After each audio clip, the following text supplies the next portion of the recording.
इंसानियत वो जो हर मानव को इंसान बनाती है, ना कि दानव।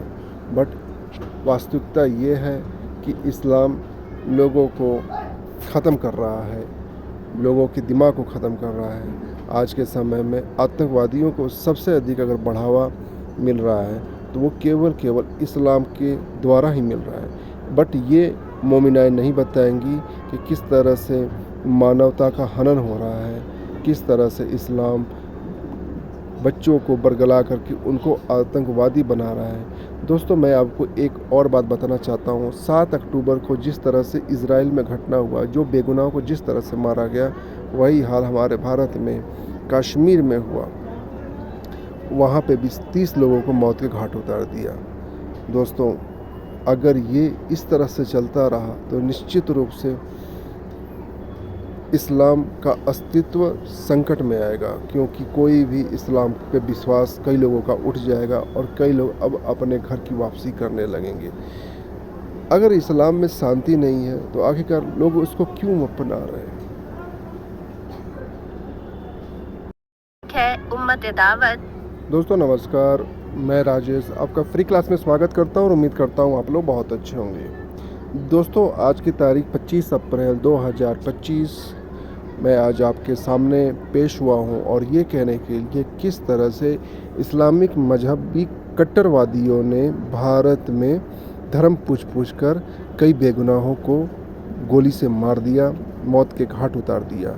इस निर्मम हत्या के लिए केवल इस्लाम आतंकवादी ही नहीं, अपितु वो लोग जिम्मेदार हैं जो इस्लाम को फॉलो करते हैं। क्योंकि अब तक मैंने देखा है कि 22 तारीख घटना के बाद कोई भी आवाज़ नहीं उठाया, ख़ास तौर से इस्लामिक लोगों ने, इस्लाम को मानने वाले, दीनी को मानने वाले। अरे भाई, तुम दीन पर क्यों चौड़े होते हो? दीन तो हमारे में भी है। दीन दयाल विरस संभारी, हरहु नाथ मम संकट भारी। तुम कहाँ जाओगे? जहाँ जाओगे वहाँ सनातन ही पाओगे। बट हम यहाँ सनातन की बात तो कर ही रहे हैं, साथ में इंसानियत की बात करते हैं। यानी हिंदू, सिख, ईसाई वगैरह वो तमाम लोग शामिल हैं जो मुसलमान नहीं हैं। जिनको दीन की तरफ दावत देना उन लोगों की जिम्मेदारी है जो कि खुद मुसलमान हैं। बहन, मैं भी आपको दीन की दावत दे रहा हूँ, आप भी आइए। पहला ही मंत्र आप अपना लीजिए, दीन दयाल विरस संभारी, हरहु नाथ मम संकट भारी। ये रामचरितमानस के श्लोक में आता है और आप चौपाई में आता है, और आप इसको अपना करके अपने घर वापसी करें, अपने दिनचर्या को सही बनाएं। क्यों दूसरे मजहब में जा कर के अपनी ज़िंदगी को तहस नहस कर रही हैं? ख़ास तौर से सबसे कोई दिक्कत में है, कोई प्रॉब्लम में है तो इस्लामिक औरतें दिक्कत में है, प्रॉब्लम में है। तो मैं आपसे बार बार रिक्वेस्ट करूंगा कि औरतों को सबसे पहले इस्लाम धर्म छोड़ना चाहिए। चलिए आगे बढ़ते हैं। ये अल्लाह ही का फजल है कि वो जिसे चाहे सीधे रास्ते की तरफ हिदायत दे दे और उसे उम्मत दावत से निकाल कर उम्मत इजाबत में शामिल कर दे। आज भी हम ऐसे ही एक हिंदू लड़के के इस्लाम कबूल करने की कहानी लेकर आए हैं, जिसका नाम अभिषेक था और उसने अब इस्लाम कबूल कर लिया है।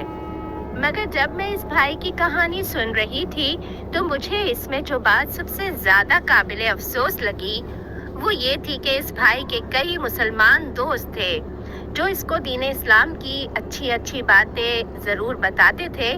मगर जब ये भाई उन मुसलमान दोस्तों से पूछता कि क्या तुम खुद इन सारी अच्छी बातों पर अमल करते हो, तो जवाब इनकार में मिलता। और ये भाई इस्लाम को पसंद करता था, मगर सिर्फ इसलिए इस्लाम से दूर हो गया कि जब ये मुसलमान खुद ही अपने दीन पर अमल नहीं करते तो मैं क्यों करूं। तो आइए बढ़ते हैं अभिषेक भाई के इंटरव्यू की तरफ और उसी से पूछते हैं कि इसने कैसे इस्लाम कबूल किया। हमारा नाम। दोस्तों, इस मोहतरमा को आप देख सकते हैं कि तरह ब्लैक चद्दर अपने ऊपर ओढ़ के पहनी हुई है, यानी इसकी स्वतंत्रता तो पहले ही हनन हो चुकी है।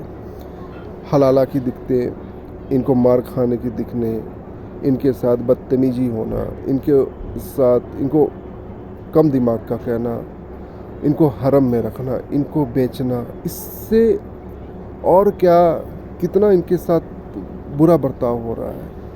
लेकिन वास्तविकता में मेढक जो होता है ना, वो केवल छोटे से नाली को ही ना बहुत बड़ा सागर समझ लेता है। हकीकत में जो वास्तविक स्वरूप है धर्म का, ये न इस्लामिक औरत समझ पाए, न इस्लामिक जिहादी समझ पाए। चलिए आगे बढ़ते हैं। अक्षय था हमारा पहले नाम। अच्छा, आप इस्लाम में आने की इसलिए सोचे और क्या देख के इस्लाम में आए आप?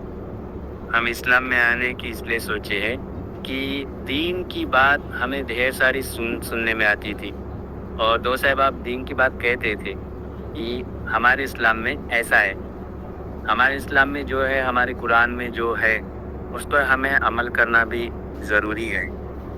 तो इस बात पर हम थोड़ा मुतमईन हुए, तो फिर इस पे दो साहब आप मुझसे सवाल पूछे कि भाई आपके मज़हब में ऐसा क्या है? मैं बोला हमारे मज़हब में भी बहुत कुछ है, तो जो आपके मज़हब में जो कुछ है वो आप अमल करते या नहीं करते? तो उस पर मैं थोड़ा मायूस हो गया। अच्छा नहीं लगा? हमें अच्छा नहीं लगा। हमें अच्छा नहीं लगा तो इस बात पर दो साहब बोले ठीक है, बोले कोई ऐतराज़ नहीं, बोले। दोस्तों, मैं इनको बता दूं कि जो इस्लाम को अधिक फॉलो नहीं करता है वो लगभग थोड़ा बहुत इंसानियत में रहता है, लेकिन जो कट्टर इस्लाम को फॉलो करते हैं वो जिहादी, आतंकवादी, मुल्ले मौलवी, कट्टर झूठ बोलने वाले, जो दूसरों की खून चूसने के लिए एक नालायक, बदतमीज मौलवी और खूंखार मौलवी, दूसरों को खून चूसने वाले मौलवी, राक्षस, जितना नाम बोला जाए वो कम होते हैं। एक मजहबी किताब पढ़ने के बाद उनके शरीर में, उनके स्वरूप में बदल जाते हैं और केवल अपने को बड़ा और हर इंसान को ये छोटा समझते हैं। आखिरकार इतनी बेवकूफ़ी ये आती कहाँ से है? इतनी कट्टरता ये आती कहाँ से है? तो दोस्तों, मैं यही कहूँगा 100 की सीधी बात कि किसी भी इंसान को गलत बोलने वाले से पहले तुम अपने को देख लो कि तुम वास्तविकता में क्या हो, और तुम्हारी औकात कैसे होती कि तुम दूसरे पर जा कर के तुम उंगली उठाओ और उनको तुम गलत कह दो। तुम अपने